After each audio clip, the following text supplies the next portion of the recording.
तुमच्या पक्षाचा विषयही कोर्टात अडकलेला आहे आणि तुम्हाला खाली ती तळतीप लिहावी लागते की प्रकरण न्यायप्रविष्ट आहे, तर याची काय अडचण होते? त्रास होतो काही? त्याचा त्रास वगैरे काही नाही, कारण आता एकदा कोर्टानंच दिलेली किंवा आयोगानंच दिलेला जो निर्णय आहे त्याच्यात बदल होण्याचं काही काम येत नाही.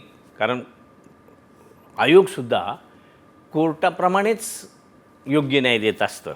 आजपर्यंत असं घडलं आहे का जे आयोगानं निर्णय दिला आहे त्याच्यात कोर्टानं वेगळा निर्णय दिला आहे असं कधी घडलेलं नाही. म्हणून तसं काही वाटायचा प्रश्न नाही. आयोगात हस्तक्षेप न्यायनिवाडा करताना न्यायालय करत नाही अशा स्वरूपाचा एक इतिहास आहे आणि त्यामुळे तुम्हाला एक कॉन्फिडन्स आहे की ते आमच्याच बाजूने येतं म्हणून निकाल. पण मधल्या काळामध्ये तुम्ही एवढं सगळं अजित पवारांच्या बाजूने उभं राहिला, सगळं उभं राहिलात, तरी तुम्हाला उमेदवारी देताना खूप अडचण आली तिथे?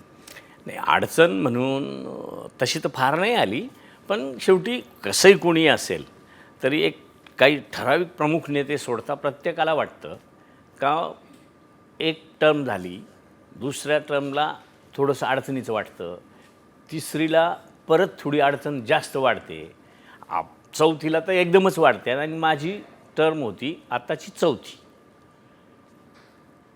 त्यामुळे मी जर काही केलं असेल तर मला आत्मविश्वास होता, नेत्यांनाही माहीत होतं का बाबा याला दिलं पाहिजे. पण ह्या फुटीच्या प्रकारात काही मतदारसंघात उलटपालट होतं की काय असं म्हणून वाटत असेल कोणाला, पण मला बाकी खात्री होती का मला उमेदवारी देणार म्हणजे देणार.